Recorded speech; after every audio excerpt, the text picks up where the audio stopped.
नारे हमद।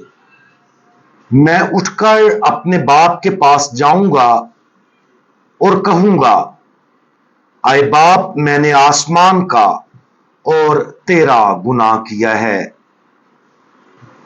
आज हम अंजील मुकद्दस बामुताबिक मुकद्दस लूका उसका 16वां बाब और उसकी आयात 22 और 23 पर ध्यान और ज्ञान करेंगे। और आज हम दौलत का खतरा और बरकत इसके बारे में सुनेंगे। और ऐसा हुआ कि वो बकारी मर गया और फरिश्तों ने उसे ले जाकर इब्राहिम की गोद में पहुंचा दिया।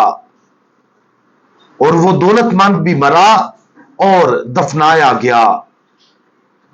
और जब उसने आलमे असफल के अजाब में मुब्तला होकर अपनी आंखें उठाई तो दूर से इब्राहिम को देखा और लाजर को उसकी गोद में। जैसा कि ताकत, बदनामी, जिस्मानी खूबसूरती खतरनाक है, इसी तरह दौलत भी खतरनाक है।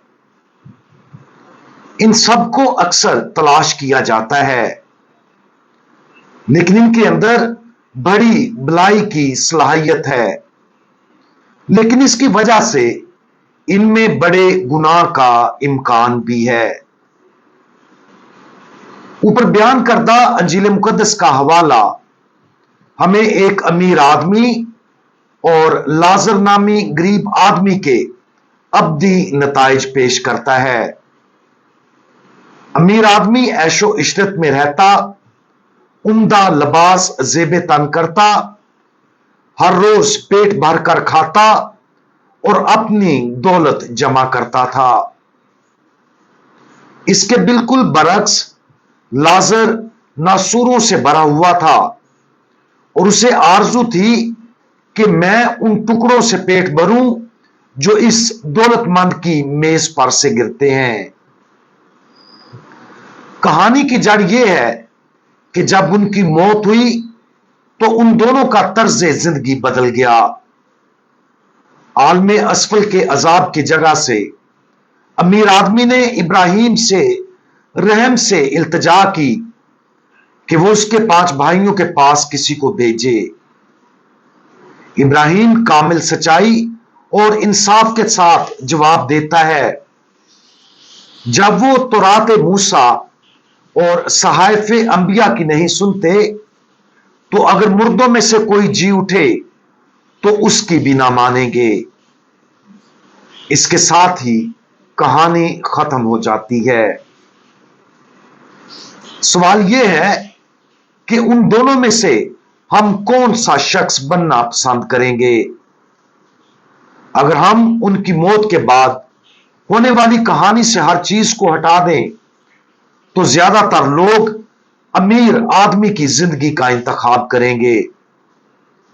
लेकिन जब हम कहानी में अब्दी नताइज को शामिल करते हैं तब ही इंतखाब वाज़े हो जाता है कि हमें किस तरह की जिंदगी का इंतखाब करना चाहिए।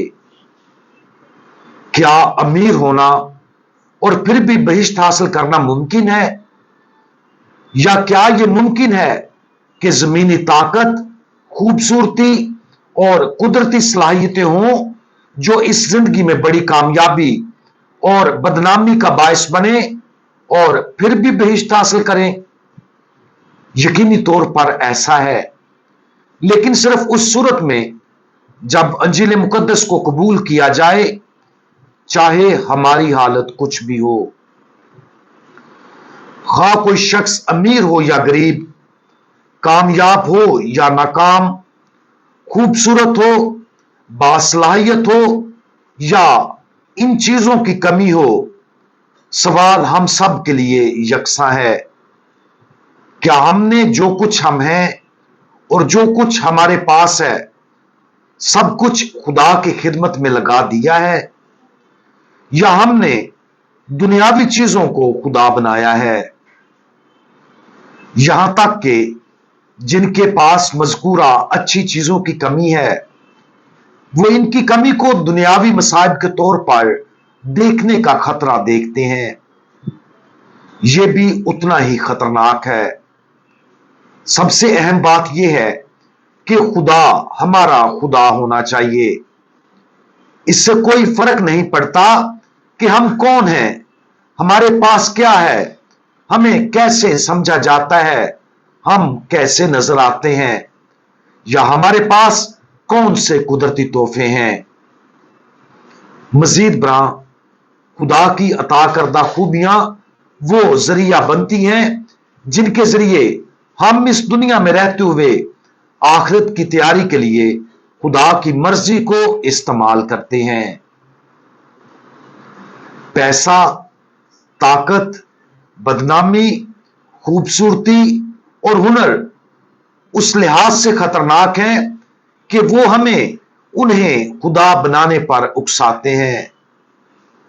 जब ये मुकम्मल तौर पर खुदा की खुसूसी खिदमत और उसकी मर्जी के लिए वक्फ हो जाते हैं तो वो हकीकी बरकत बनते हैं। गुर्बत और हर दुनियावी बदबख्ती में खतरा और बरकत की यकसा सलाहियत है। जब जिंदगी में गुर्बत या बुदहाली को गले लगाया जाता है और खुदा को उसके जलाल के लिए कुर्बानी के तौर पर पेश किया जाता है तो वो बेशुमार बरकतें पैदा करते हैं। जब उनकी हकारत की जाती है और खुशी की राह में रुकावट समझा जाता है तो हम उन्हें झूठे खुदा में तब्दील कर देते हैं। आज इस बात पर गौर करें कि हमने अपनी जिंदगियां खुदा और उसकी पाक मर्जी के लिए कितनी मुकम्मल तौर पर वक्फ कर दी हैं।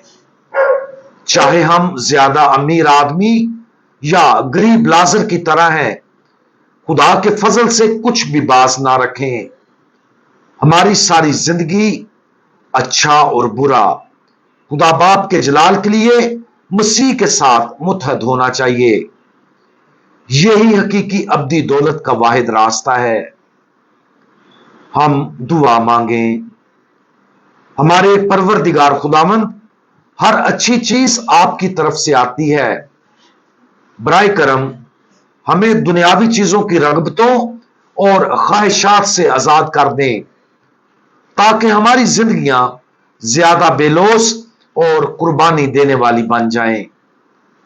हम अपने आप को आपके लिए और आपकी पाक मर्जी की खिदमत के लिए वक्फ करते हैं ताकि हमारी अब्दियत नाकाबिले तसव्वुर नेमतों में से एक हो। खुदावंद यीशु मसीह, हमारा भरोसा आप पर है। आमीन।